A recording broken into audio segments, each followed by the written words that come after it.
வந்தே மாதரம். எல்லை தாண்டி மீன் பிடித்தால் தமிழக மீனவர்களை கைது செய்வோம். இலங்கை அமைச்சர் மிரட்டல்.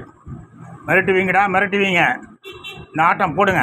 கொஞ்ச நாள் தான். 2026 தமிழ்நாட்டில் ஆட்சி மாற்றம் வர அப்புறம் அவங்கள நீங்கள் என்ன கதியாக இருக்கீங்க பாருங்கள். 2011 வரைக்கும் சுட்டுக் கொள்ளுங்க. ஏன்டா நிறுத்தினீங்க?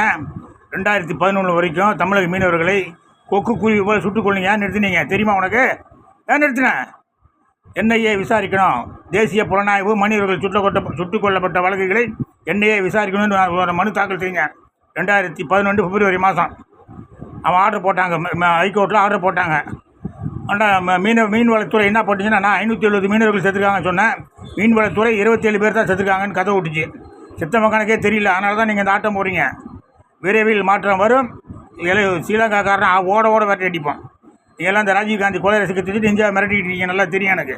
குமரன் பத்மநாபுக்கு ராஜ மரியாதை கொடுத்து வச்சுருக்கீங்களா? குமரன் பத்மநாபனுக்கு அவர் மேலே இந்த எல்லா குற்றச்சாட்டுகளையும் வாபஸ் வாங்கிட்டு அவருக்கு ராஜ மரியாதை கொடுத்து வச்சுருக்கீங்களா? ஏன்னா அவருக்கு தெரியும் ராஜீவ்காந்தி கொலை வழக்கில் எல்லா ரகசியமும் தெரியும். அந்த ரகசியம் உங்களுக்கும் தெரியும். அதனால் இந்தியாவை நீங்கள் மிரட்டிகிட்டு இருக்கீங்க. இன்னும் ரொம்ப நாள் அப்படி மிரட்ட முடியாதா? டேய், எங்கள் பார், எங்கள் ஸ்டாலின் வந்து எல்லை தாண்டி வந்து கச்சத்தீவை மீட்க போகிறார் பார். படையெடுத்து வீடு வீடாக இப்போ போகிற மாதிரி கச்சத்தீவை மீட்பார் பார். சீக்கிரம் க்ளோஸ் ஆகிடுவீங்க நீங்கள். ஜெய்ஹிந்த்.